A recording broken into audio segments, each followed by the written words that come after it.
Chef David Husereau. Hi, everybody. Thank you for joining me. Hey, man, thanks for having me. Yeah. This is way too long in the making, right? I know, man. We're here. We've been talking crazy. about this maybe 3 years, about Seriously. laying something down. Well, now at least we have something to talk about. So Exactly. Well, we have a lot to talk about. Sure. And we have a nice, cool setup, a convenient thing going here. Well, this is like Johnny Carson in the 70s, really. You know Well, what I that's mean? what we Like, can make it become. You know well, what I mean? now that I've made it, I've been called on the couch. Like I figure I'll be booked like nonstop now. Like I'll never have an open weekend again. Exactly. Well, the phone's blinging, man. The phone's blinging. So we're here. We were just talking off the top before we started rolling about like forced sort of podcasts and Yes.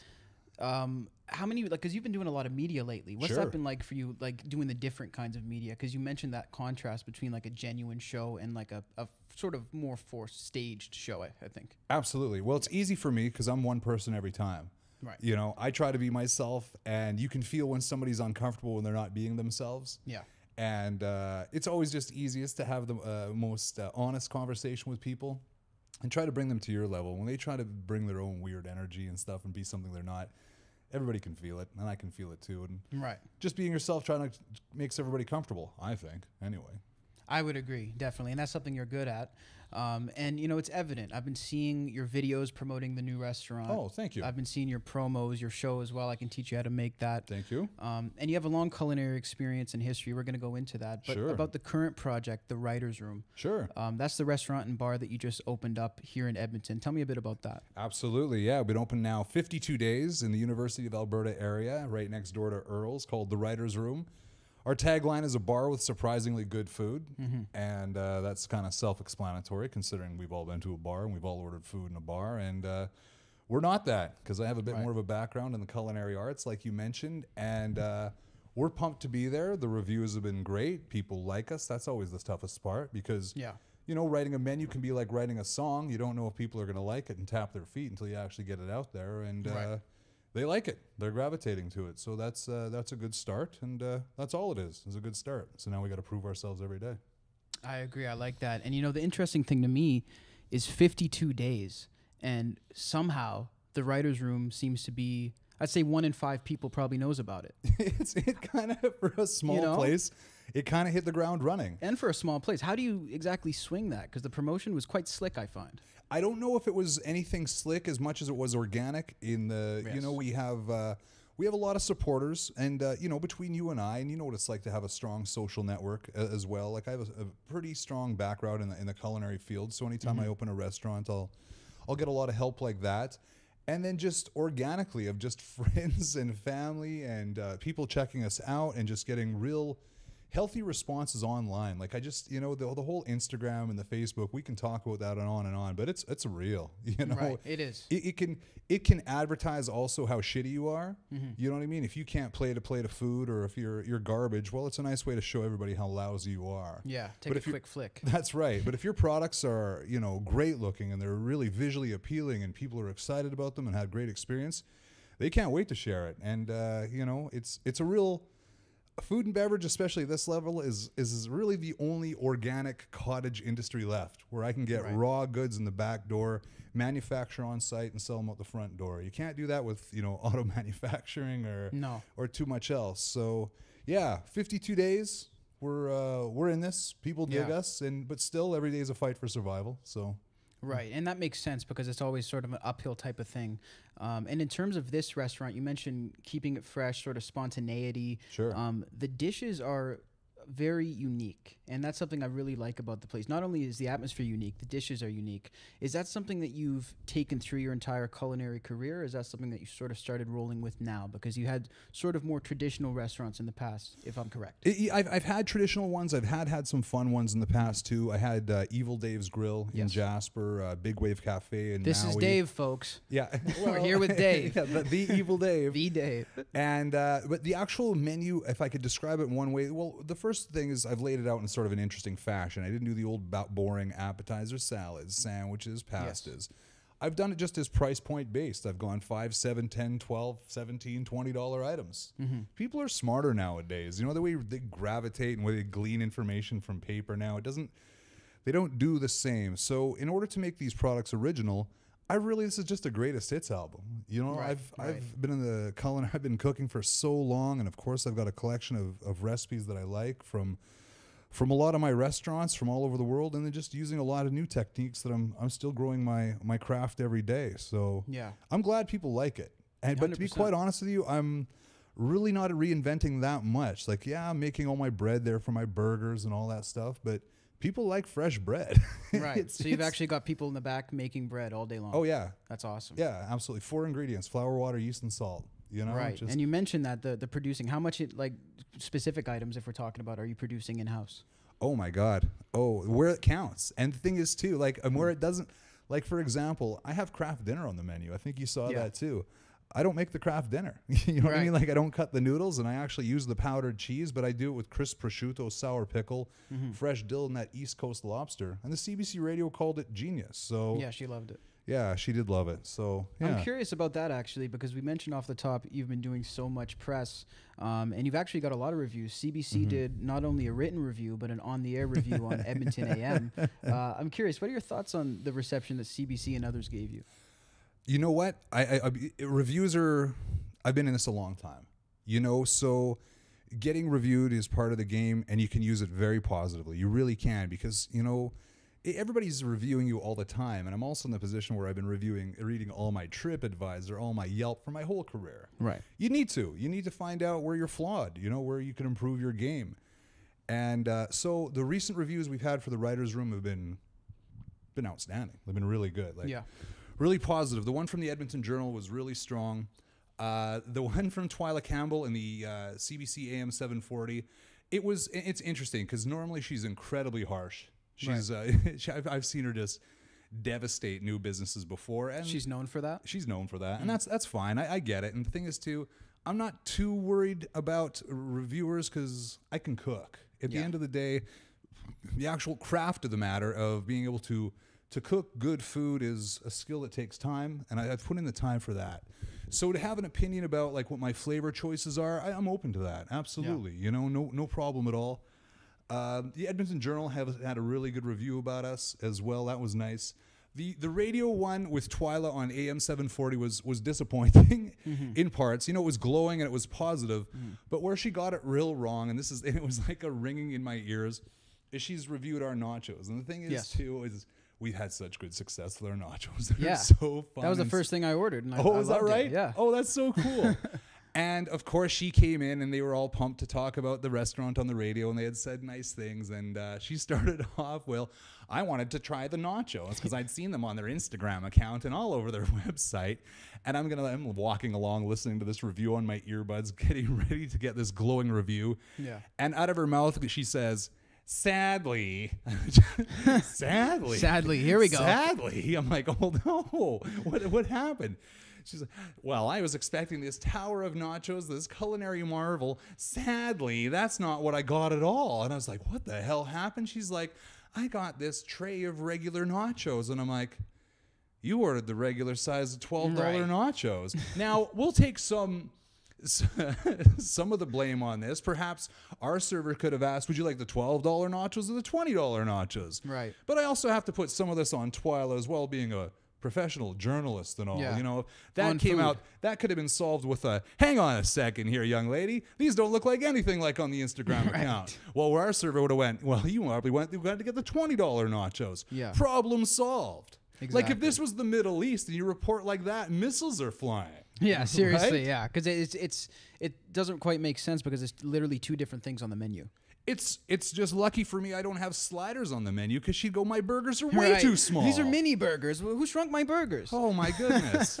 That's unbelievable. Well, that's, you know, the good news is it was on AM 740, which is coincidentally probably as many listeners as they have left. So Right, exactly.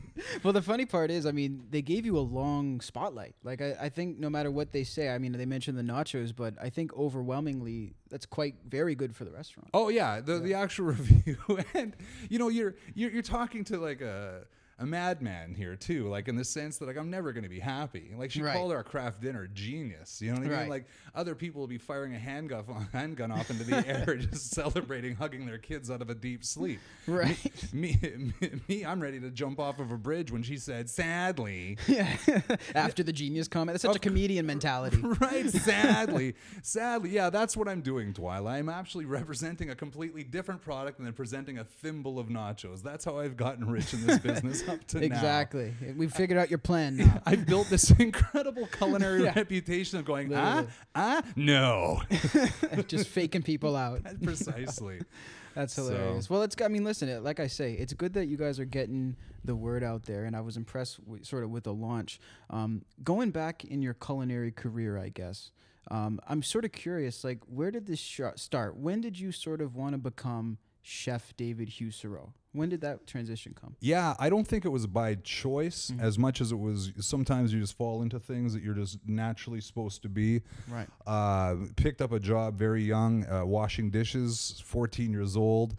Got through my dish shift. The head cook said, go into the walk-in cooler, make yourself a pizza. As soon as I walked in there, it was like the parting of the gates of heavens. There's doves rising. I knew it was where I was supposed to be. And I've been in kitchens ever since. That's so cool. Yeah. So were you cooking much at home before that, or was it? My family had we were very strong home cooks, big into gardens, always into natural foods. My mom's phenomenal soup maker. My dad's excellent butcher, grill man, all that stuff too. So food was always big in our home. Right. I never really thought about making it a career until I was about 17. Until I was a ripe old age of 17. Yeah. And then got very focused at it. And then, opened my first restaurant at 22. That's crazy. 22 years old. Yeah. So along that point, were you sort of known like in your circle as the guy who's cooking, who's making all these moves? Were girls talking about it? I don't know as much as I was annoying. Do you know what I mean? It was just like, in what sense? I was cooking for 3 years and I needed to tell every chef, how much more I knew than him, that kind of stuff too. Like I was so aggressive about learning and about all that stuff, but also with that came sort of the big ego that a lot of chefs have. I didn't deserve it at that age. I didn't have the skill set. Oh, sure. I knew even at that age, I had an ability to plate better food than most. I had a better sense of pairing flavors than most. I was a better soup maker from the time I was 16 than anybody will ever be. So well, your mother was there to help. Right there. Yeah. It taught me how to season. Like if you can teach somebody how to season earlier in their cooking career, what is and what isn't, that's, in my opinion, that's 80% of the battle, Really? So yeah. What are some other tips for maybe somebody who wants to start cooking in a serious way? It's so easy to learn nowadays in the sense of just that ability to go onto YouTube. I often joke I have no mechanical ability or singing ability, but I'm pretty sure I could break down a transmission if you gave me enough YouTube videos. Right. And I could probably learn how to hold a note eventually just through the same sort of technique. Yes. So with cooking as well, there's so many excellent tutorials now that can take us down to any sort of, even just grilling a steak or our simplest meals of cooking at home. There's no excuse anymore. It really isn't. Yeah. It's true. You can sort of just learn whatever you want, and we're lucky to be in that era. We have been for a while. Absolutely. And you'd mentioned, my website, my Facebook page, I can teach you how to make that. I really gravitated. I love teaching people how to cook. Yeah. And of course, if you've seen a few of my episodes where I actually take viewers right to the grocery store and I take them right to the shelves to show them the exact products to get, I idiot proof it. And with that too, there's a lot of satisfaction of doing things for yourself like that. I think a lot of people were getting away and we're eating a lot of meals at home, away from home, but there's something really intrinsically satisfying about cooking for yourself and especially cooking for others. Yeah, 100%. Like learning how to cook for a date or something like that has just always been a real slam dunk. You know? So it's sort of like, it's sort of one of those things that's historically ingrained in human nature, gift giving, but also food. So it's like sort of cooking for someone is combining those two classic traits of human nature, and it's almost like a fail-proof plan, isn't it? I think it is, and I don't know. I joke. Sleeping with people, sleeping in. The eating, drinking wine, smoking some weed. The top 5 or 6, I don't know what there is outside of those for pleasure. Exactly. And food and sharing meals with people and especially great food. That's probably one of the greatest experiences of my life. Like I'm I'm very careful with what I eat, but not the way you would think it is. I think along the lines of like I have 46,600 meals left if I live till I'm 90 and I eat 3 meals a day.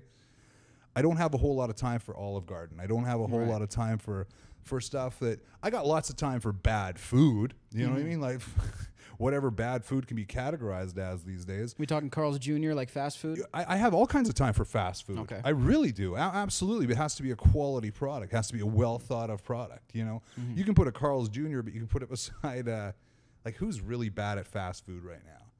Kentucky Fried Chicken is horrific. Yeah, they're bad. I think Taco Bell's pretty bad too. Horrible. Burger King, bottom of the barrel as well. Yes, yeah. I haven't eaten there since I was 7.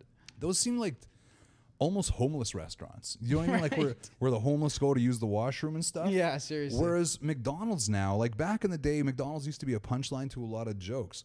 They're doing great. Yeah. I'll tell you from like a chef's perspective, they have to because people's tastes have gotten better. People can tell garbage from good. You know what I mean? And there's thresholds with that as well. It's very interesting because a lot of the consumers have gotten so smart these days where the stupid ones will always stay stupid. It just is. That's interesting. Yeah, and I remember when they opened with the McCafe lineup, I was rolling my eyes personally. I was like, this is stupid. So did you see that from the beginning as a chef? I love that you asked that. That's so interesting because I was around the late 80s. I'm 1,000 years old, but I was around when they brought out McDonald's pizza. Okay. And McDonald's pizza was the same splash. And I remember, and I'm like, I've been a restaurateur my whole life, even if I didn't have a restaurant. You know what I mean? In the sense that I always kind of had an opinion on it. And I'm like, this is effed. This will never happen. And I just remember saying, make excellent hamburgers, keep your bathrooms clean, and look after your money, and you'll always do well. Yeah. So when they came out with McCafe, I was the same way as you. I was like, oh, this is a colossal failure waiting to happen. Like the pizza. They just marched in. They marched in. They delivered an excellent product from what I understand. You know, I've never tried it, and everybody seems to love it. And they did it right. So, you know, good for them. That's interesting. McDonald's, people don't seem to realize, has helped so much of even my industry of like even elite chefs levels in the sense that they've made better nonstick floors. They've made more efficient cooling systems. They're just, it's like NASCAR. You know what I mean? They're going to invent anti-lock brakes. Eventually, we're all going to get anti-lock brakes too. So it makes sense. They're sort of stepping it up in a way and keeping up with the consistency as well, which I think a lot of places lack. Absolutely, they treat it like a religion, as you have to, as you should. Like we're just such weird mammals with our food. You know what I mean? If there's any kind of variance or whatnot, we're like, we'll see you later. That's true. Yeah. So how about your perspective on delivery services now and the way that that's sort of revolutionizing in food? Skip the dishes. We have a lot of different companies. Curious to hear you weigh in on that. Oh man, you got the best questions. This is all. Yeah, this is what I'm all about because companies like Skip the Dishes, these Uber Eats, they are bringing a new element to the table where little guys like me couldn't compete before against these monsters, and I love it because even in just the sort of we're even just noticing trends that people are getting off the couch less. You know what I mean? Even just the way they're going out and eating and drinking, it's less of that too. So if you can get into people's living rooms, if you can, you know, get them at their point when they're hungover, tired, high, those kind of things, you have a real chance to compete, like I say, with those big guys too. Yeah. So yeah, we've really enjoyed. And to be quite honest, I've kind of designed my menu around that with that in mind, where it packages well, travels well, that, you know, like there's just some food you shouldn't order takeout. You shouldn't order takeout. That's true. Right? Yeah. Sushi doesn't travel well. Yeah, a lot of them, there's like a disconnect, and they haven't sort of stepped up to the plate in terms of delivery. Totally. Like, okay, pizza, you can order a pizza 3 days ago, get it, let it sit on the hood of a car, still going to be pretty good. Right. Right? Yeah, put it in the microwave for 15 seconds. French fries, you're watching those things die in front of you. Right. They have the life of a mosquito. The expiry date is like 15 minutes. Right. They're tasting shittier as you're biting into them. Like, exactly. You have to eat them hot. So, yeah, certain foods got to travel. It doesn't travel well. Other stuff does. So with my menu in mind, I know I eat a lot at home. I love takeout. Right. It's who doesn't like hitting a bong, turning on some TV, and just sitting into some takeout? Like it's exactly the best. And you guys got delivery apps on your side early on, right? Yeah, absolutely. Nice. Yeah, that's a really good choice. Do you think it's possible to survive as well in this climate without stepping up to some of these new mediums? I don't know how you could. I don't know how you could. Like, our landscape has changed so much, and I don't want to go too much into the whole minimum wage thing, and because who cares? It's the same for everyone.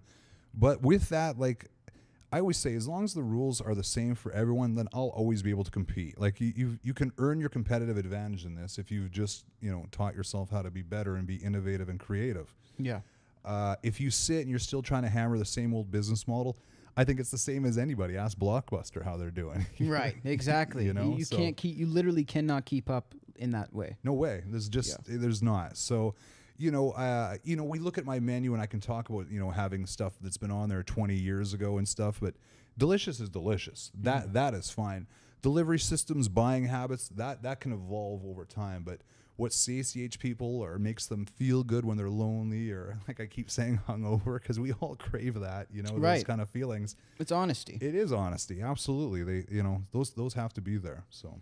Right. So were you upset when CBC mentioned that some of it sort of seems like it's geared towards hangover food in a good way? I don't know. Okay. You know what's interesting about that interview as well is there is an enormous amount of snobbery that comes off with a lot of those, and I've never wanted to be a part of that club. No. I've never wanted to be like a twisted mustache with a guy with a tattoo of a carrot on my forearm. A monocle. Right? the what do you call it? The denim apron with the big beard and like I hate it. Yeah. I'm customer food experience driven. This is, I've always made friends like that. I've always made huge customer bases like that. That weird kind of culture, they can keep it. It's not for me. Like, even in the sense, like, she was describing my food is almost carnival-ish, or even in the article of like oddly satisfying. Like, you've never heard of a fried pickle before, and just because I coat it in Dorito pills, crumbs, I'm an animal. Right. I mean, people want it. Like, that's a pretty common thing. That's the point. Like, this menu was driven for, like, who's hungry. Yeah. You know what I mean? I know I can cook. I could give a shit what Twyla or any of the other critics say. That's fine. Go play your games over there. I've got a restaurant full of people that want to eat. Exactly. Yeah. And they're university age too. So maybe she's not exactly in the demographic of the people you're trying to reach as much. No, I hear what you're saying, but I don't think that's the case either, because it's for everyone. It is broad. Like, I mean, like, our demographic in there, and I look at who's grabbing my elbow and telling me who's had an amazing experience and whatnot, and they can be from my parents' age down to your age. Like, people enjoy eating, absolutely, without too many impediments. I've really got a problem, and I read so many menus. I really got a problem with menus that it's all about the chef. When he's trying to lord his knowledge over you by using cooking terms or ingredients that he just Googled 10 minutes ago. Right. You know what I mean? Then it's a contest. Look at me, look at me, look at me, look at me. Yeah, exactly. I don't need any of that. Get a seat, get a fork, and what the fuck your mind up with some food. Let's go. Seriously, this is gonna be get fun. It going. Yeah, right? So one of the last things I wanted to touch on was, you mentioned not wanting to be part of that club and stuff. I've been looking into, there's like an epidemic, it seems, with restaurants. Whenever there's foods that people can't identify, a lot of restaurants seem to swap it out for different ingredients that are cheaper. I'm curious, what are your thoughts on that? How common is that in Canada? That used to be so old school. I don't know how much that happens now. Right. Like, I used to always hear, I've seen it before back in the day, like pounding out thin pork and passing it off as veal and stuff like this too. There's always talk about Chinese truffles, Chinese truffle oil, stuff like this too. I don't think I see too much of it. When I used to live in Hawaii, work in Hawaii, we used to make a lot of fun. Like, when the restaurants, a lot of my work, and you'd be doing 400 or 500 meals a night. A lot of time, I'm sure a mahi got confused for an opaka paka. Right. Do you think guy from New Jersey is going to know the difference? Right. Fair enough. Right? Yeah, that's a bit of a different circumstance. But there is a price comparison. I know what you're asking. I don't know how much. I haven't seen a ton. I haven't seen a ton. But then again, I buy real ingredients too. Yeah, so. Exactly. I guess more what I'm asking is, could you identify it? Oh yeah, in a heartbeat. Okay. Oh sure. Oh, I don't want to sound like this dick that thinks he has more taste buds than everybody else, but I probably do by now. And sure. I could probably taste eight flavors down in anything. Yeah. Nice. For sure. That's really cool. Yeah. Well, Chef Husereau, thank you so much for your time. Hey, man. Really thanks for finally having me. This was great. Absolutely. And everybody make sure to go check out the Writer's Room if you're here in Edmonton. Or don't. I love that.